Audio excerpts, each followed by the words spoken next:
मज़ीद वीडियोज़ के लिए हमारा यूट्यूब चैनल सब्सक्राइब करें और बेल आइकन पर क्लिक करें। अल्लाहुम्मा सल्ली अला सय्यदना व मौलाना मुहम्मद मदिनिल जूद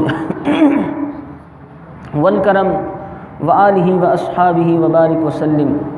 अल्लाह तबारक व तआला फरमायो इन्नल्लाह अश्तरा मिनल मुअमिनीना अनफुसहुम व अमवालहुम बिअन्न लहुमुल जन्नह। बेशक अल्लाह तबारक व तआला ईमान वारनि सां हिकु वापार कयो आहे। उहो कहिड़ो? अल्लाह रब्बुल आलमीन ख़रीदार बणियो आहे ईमान वारनि सां, मोमिननि सां। कहिड़ियुनि शयुनि जो? हिकु उन जे जान जो, ॿियो उन जे माल जो। हालांकि अल्लाह तबारक व तआला इन्हनि शयुनि खां पाक आहे। असांजे ई मक़ाम ऐं मर्तबे खे वधाइण जे लाइ अल्लाह तबारक व तआला फरमाए बेशक अल्लाह अहले ईमान सां वापार कयो आहे उन्हनि जे जानिन ऐं उन्हनि जे माल जो जन्नत जे एवज़े में। उन्हनि सां वाइदो करे छॾियो अथई त तव्हां दुनिया में पंहिंजी जान ऐं पंहिंजी माल अल्लाह जे हवाले करे छॾियो, मां अल्लाह तव्हां सां आख़िरत में जन्नत जो वाइदो कयां थो। जान त हूअं ई ख़तमु थियण वारी आहे, माल हूअं ई बि ख़तमु थियण वारो आहे, पर हिन जो एवज़ो जेको अल्लाह तबारक व तआला अता फरमाईंदो उहो न ख़तमु थियण वारो हूंदो। यानी जन्नत में जेका ज़िंदगी अता थींदी उन जे मथां मौत न हूंदो। जन्नत में इन जे एवज़े में जेको माल अता थींदो उन जी बि फ़ना न हूंदी। केतिरो बहितरीन कारोबार आहे। अल्लाह तबारक व तआला नफ़ो ॾियणु चाहे थो ईमान वारनि खे। युक़ातिलून फ़ी सबीलिल्लाह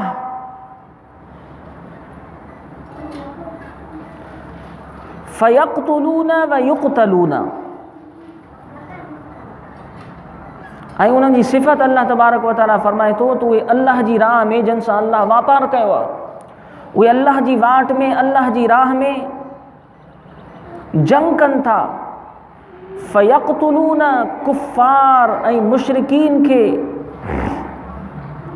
क़त्ल बि कनि था ऐं ख़ुदि बि उन जी रज़ा ख़ातिर क़त्ल थी वञनि था, शहीद थी वञनि था।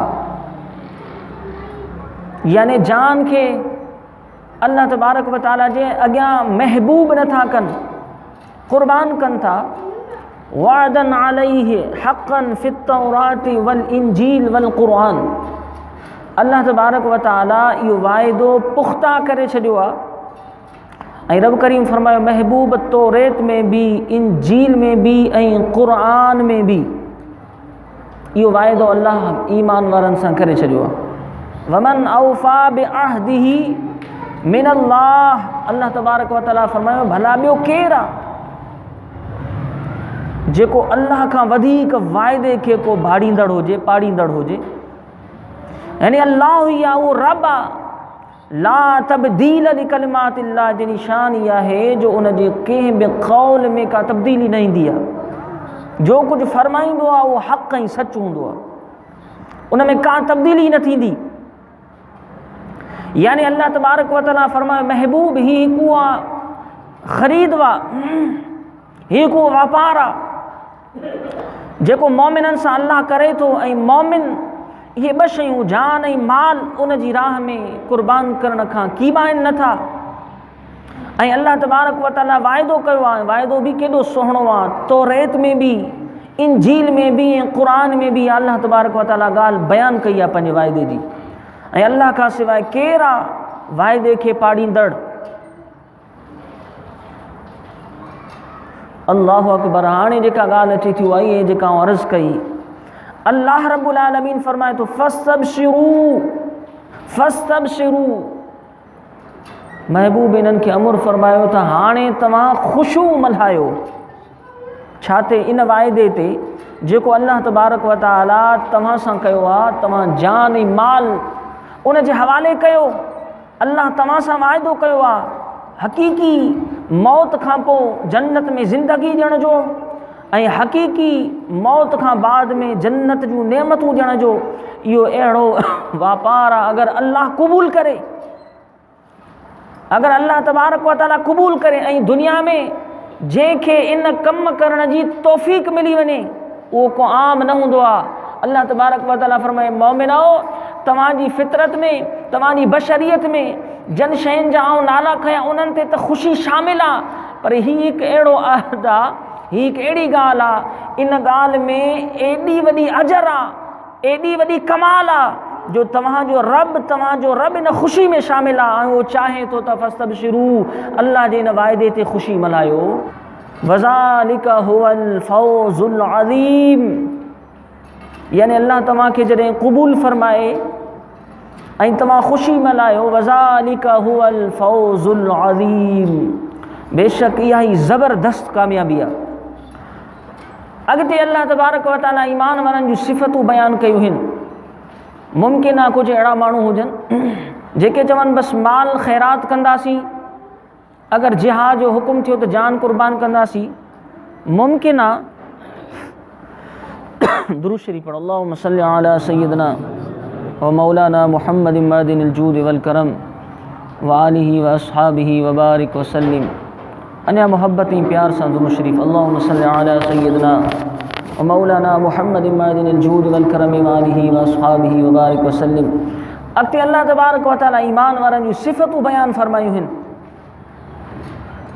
त फ़क़ति उहे ईअं न हूंदा जो फ़क़ति इहा नियत करे बसि वेही रहंदा, न। अल्लाह तबारक व तआला फरमायो अल्लाह जंहिंसां वाइदो कयो आहे ऐं मोमिन जन ख़ुदा सां वापार कयो आहे, अल्लाह तबारक व तआला उन्हनि जूं सिफ़तूं बयानु फरमाए थो त उन्हनि जे ज़िंदगी में कहिड़ा कहिड़ा कम शामिल हूंदा आहिनि। ख़ूबियूं ॾिसो, ख़ूबियूं सिफ़तूं जन बाननि जूं अल्लाह बयानु फरमाए रहियो आहे।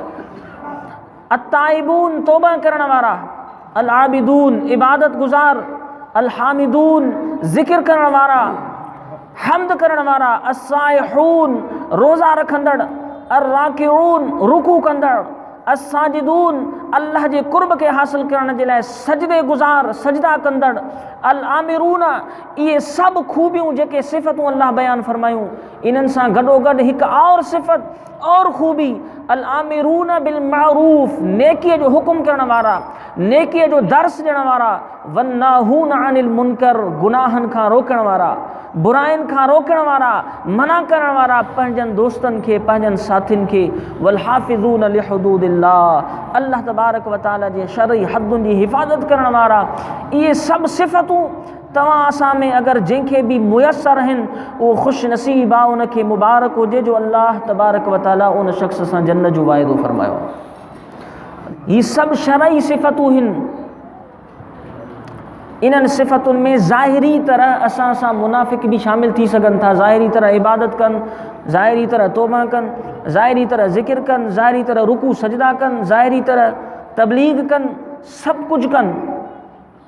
अल्लाहु अकबर। इन खां मथीं आयत करीमा में अल्लाह तबारक व तआला उन्हनि जे बातिन खे बयानु फरमायो आहे, उन्हनि जे अंदर जी मुहब्बत खे बयानु फरमायो आहे। अल्लाहु अकबर। उहा मुहब्बत कहिड़ी? उन जी बातिनी कैफ़ियत इहा हुजे जो जान ऐं माल अल्लाह तबारक व तआला जे नाले जे मथां क़ुर्बान कंदड़ हुजे। फ़क़ति ॻाल्हियूं न, अगरि वक़्तु अची वञनि खे महबूब न रखे, माल खे महबूब न रखे, अल्लाह जी राह में उन माल खे इस्लाम खे बुलंद करण ख़ातिर लुटाईंदो रहे। ही सिफ़तूं क़ुरान अज़ीम शान में इन ॿिनि रूहानी कैफ़ियत, इहा ई अंदर जी कैफ़ियत आहे, इहा अंदर जी कैफ़ियत आहे। जान ऐं माल इहो मोमिन खां सवाइ कंहिं और जी कैफ़ियत नथी थी सघे। मोमिन खां सवाइ जेके और आहिनि उहे इन्हनि सभिनी ॻाल्हियुनि में शामिल थी सघनि था, मगर जान ऐं माल खे अल्लाह जी राह में क़ुर्बान करण में कीबाईंदड़ हूंदा आहिनि, मुहब्बत खां महरूम हूंदा आहिनि। इहा बातिन जी कैफ़ियत आहे, इख़लास अंदर में पैदा थिए ताकि ये जान ऐं माल भी दुनिया में महबूब करण जी तौफ़ीक़ खां बची वञूं। अल्लाह अकबर। ये जान ऐं माल या बातिन जी कैफ़ियत आहे। इख़लास जॾहिं मोमिन खे अता थींदो आहे त जान ऐं माल भी क़ुर्बान करण वारी कैफ़ियत अंदर में पैदा थींदी आहे उनखे।